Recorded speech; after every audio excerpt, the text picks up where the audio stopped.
and welcome to Brooke and Ruth's channel. My name is Brooke and I'll be hosting this video. I'd like to talk about Hong Kong because it's a place that's really important to me.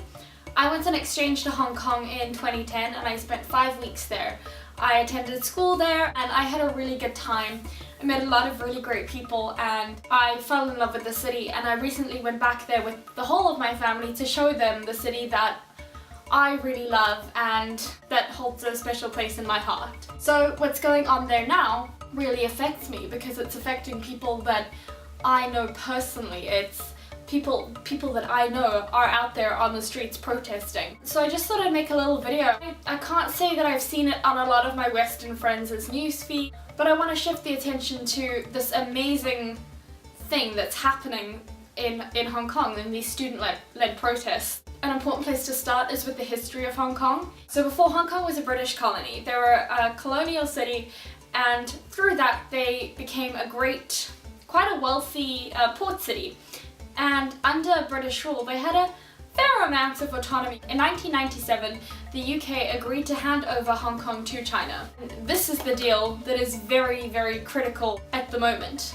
As part of this deal, Hong Kong became part of China but still remained an autonomous city or state. So this deal was known as One Country, Two Systems. Part of this deal was that in 2017, Hong Kong would be allowed to have its first completely democratic elections. In August, Beijing announced its plans for the 2017 Hong Kong election, which basically allows Beijing to hand-pick delegates for the elections. Not a very democratic principle. So the Chinese government, centered in Beijing, would have the right to censor any Hong Kong delegates and ensure that they were pro-Beijing.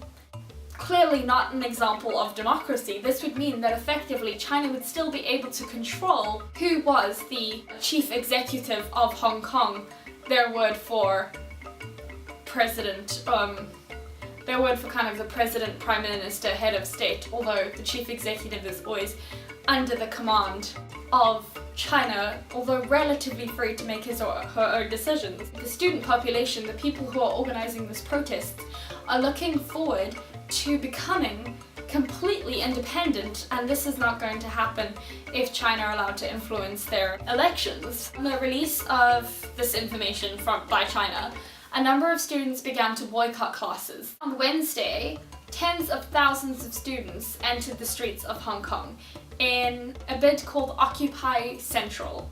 So this was mainly a student-led protest. Students entered the streets, students protested, students set up barricades, held up placards, things like that. In Hong Kong, there is freedom to protest. Citizens do protest from time to time. It's not unusual, it's not unprecedented for people to be protesting in Hong Kong. What is unprecedented is the violence with which the police responded. They responded by using rubber bullets, tear gas, pepper spray. These protests have been labelled by the press as the politest protests ever, and it really is amazing how these students have organised the protests and the compassion with which they're engaging in these protests. Is definitely a very, very clear love of the city that they're living in. I mean, I can't speak on behalf of the protesters, but this is kind of the sense that I'm getting from what I've seen and what I've read and from various Facebook feeds. You know, the protesters are handing out masks and suits and clothing fresheners.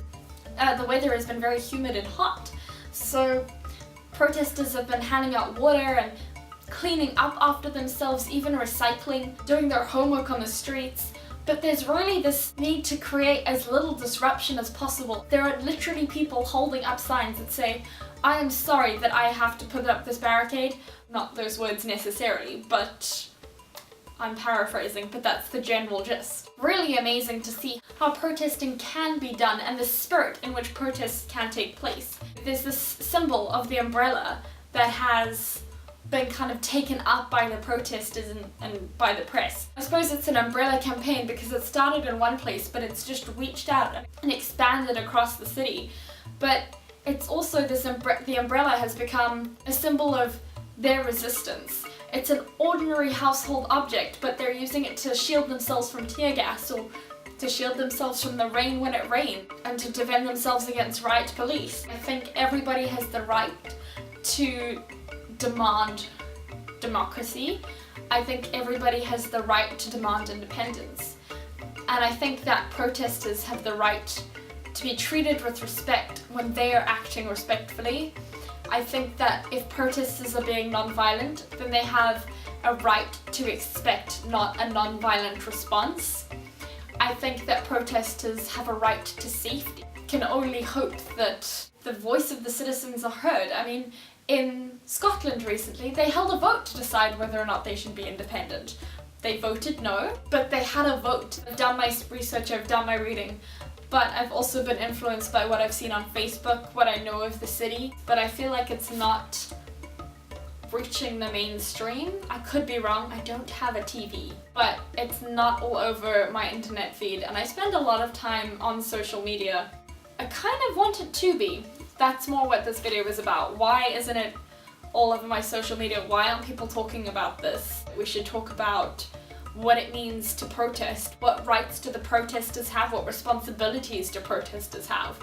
Protests happen all over the world. How should they be handled? Why should we protest?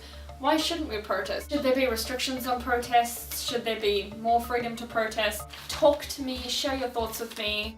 So comment, like, subscribe to Brooke and Ruth, and this has been Brooke for Brooke and Ruth. That's kind of all I have to say on that, Ruth.